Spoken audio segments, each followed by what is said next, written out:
kuja ibwami wewe guhatanira iki atari ibwami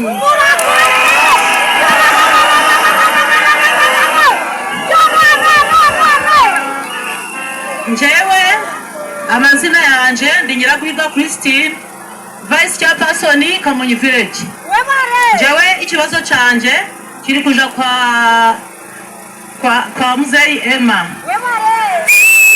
Kubaza Muzeyi. Yego. Uratubwiye ngo hano hariho umuyobozi wari utagomba kuza kuko kubera iki kinuko. Ndi kwibuka wageze iwanje uri na Muzeyi Peter na Paul.